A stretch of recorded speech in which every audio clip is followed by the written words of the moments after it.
Eşiden de değişmişem dünyamı, çiçekler de harayı salsa incime. Demirdin mi alacaksan canımı,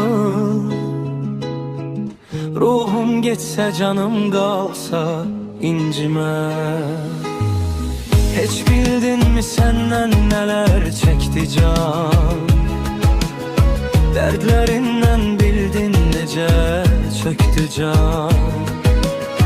Bir deneydi ele bildin çoktu can.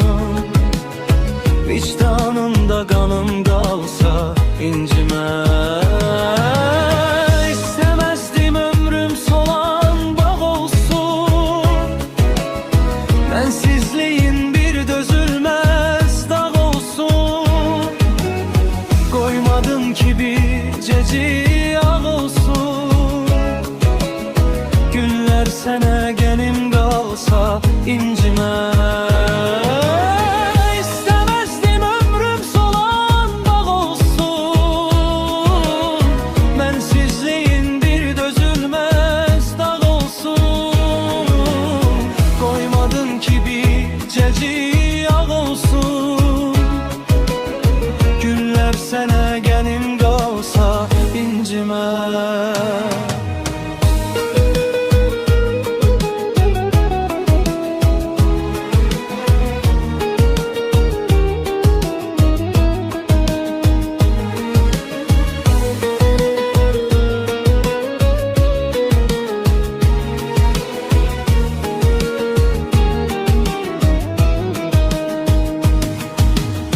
Yurdum yuvam oldu hara bilmezsen,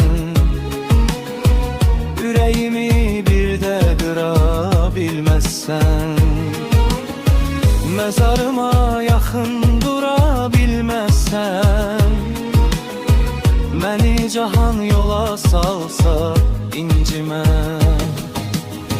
Kar kalbini daha nece sesleyim,